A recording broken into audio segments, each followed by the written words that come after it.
شہد کا برتن۔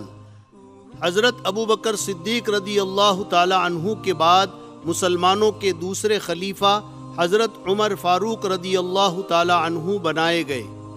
آپ تقریباً 11 سال مسلمانوں کے خلیفہ رہے۔ آپ بہت امانت دار اور اللہ سے ڈرنے والے تھے، اسی لیے آپ بیت المال یعنی حکومت کے خزانے میں جمع مال و دولت کو مسلمانوں کی امانت سمجھتے اور خود کو اس کا نگراں خیال کرتے تھے۔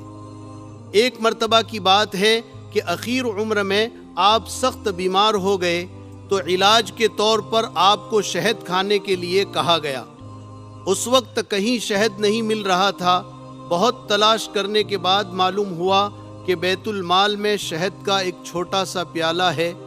چونکہ آپ بیت المال سے کوئی چیز استعمال کرنے میں بہت احتیاط کرتے تھے، اس لیے آپ لاٹھی پر سہارا لے کر مسجد میں تشریف لائے اور منبر پر بیٹھ گئے۔ پھر لوگوں کو مخاطب ہو کر فرمایا، لوگوں، مجھے علاج کے طور پر شہد کھانے کے لیے کہا گیا ہے اور شہد بیت المال کے علاوہ کہیں نہیں مل رہا ہے۔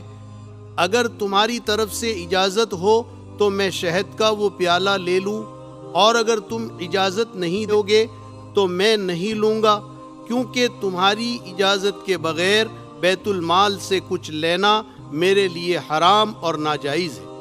اس کے بعد لوگوں نے حضرت عمر فاروق رضی اللہ تعالی عنہ کو خوشی خوشی اجازت دے دی۔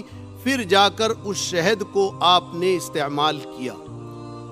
بزرگوں، آپ نے دیکھا حضرت عمر رضی اللہ تعالی عنہ اس وقت خلیفہ اور حاکم تھے، لیکن بیت المال سے شہد کا ایک چھوٹا سا پیالہ بھی مسلمانوں کی اجازت کے بغیر لینا گوارا نہ کیا۔ اتنا خیال تھا ان کو امانت کا۔ اس واقعے سے ایک تو یہ معلوم ہوا کہ کامیاب حاکم وہ ہے جو بیت المال کو امانت سمجھے، اپنی ذاتی ملک نہ سمجھے۔ دوسرا سبق یہ ملا کہ چھوٹی بڑی کوئی بھی امانت اگر ہمارے پاس کسی کی ہو تو اس میں ذرہ برابر بھی ہم خیانت نہ کریں، اس سے اللہ بہت ناراض ہوتے ہیں۔